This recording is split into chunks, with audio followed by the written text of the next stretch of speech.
සුබ දවසක් ඔයාලට. ඔයාලා මේ දකින්නේ මහනුවර දළදා මාලිගාව ආසන්නයේ තියෙන ඇහැලේපොළ වලව්වේ අලුතින්ම ඉදි කරපු ඉටි කෞතුකාගාරය වැක්ස් මියුසියම් එක. මේකට ඇතුල් වෙනකොට අපි ටිකට් පතක් මිලදී ගන්න ඕනේ.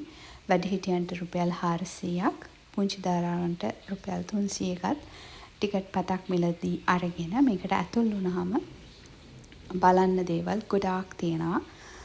මේ තියෙන්නේ එදා රජ දවස. ඒ කියන්නේ ශ්‍රී වික්‍රම රාජසිංහ රජුගේ රජ දවසේ හිටපු මැති ඇමතිවරු ඒ සියලු දෙනාම මේකේ ඉටි වලින් නිර්මාණය කරලා තියෙනවා. දළදා මාලිගාවෙත් බොහොම ලස්සන අනුරුවක් මේ දකින්නේ ඔබ ඒක හරිම ලස්සනයි. එදා අපි ජීවමානව නොදකපු අය ජීවමානව දැක්ක වගේ හරිම ලස්සනට නිර්මාණය කරලා තියෙනවා.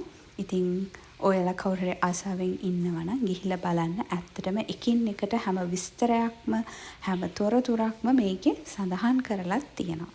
ඉතින් මම කියන්න අවශ්‍ය නැහැ. මේ ඔයාලා දකින්නවනේ දේවල්. ඒක නිසා වැඩිහිටියෝ පොඩිහිටියෝ ඕනම කෙනෙක් ආස වෙයි මේක දැක ගන්න. ඉතින් ගිහිල්ලා බලන්න. හරිම ලස්සනයි. ලොකු මුදලක් යන්නෙත් නෑ. ඔයගලන්ට දළදා මාලිගාවත් වඳින ගමන් මේකත් බලාගෙන එන්න පුළුවන්. ඉතින් මේක බලා ගන්න. බොහොම ස්තුතියි මේක නරඹුවාට. ලයික් කරලා ෂෙයා කරන්න. මං හිතනවා ඔයගලන්ට මේක වටිනවා ඇති කියලා.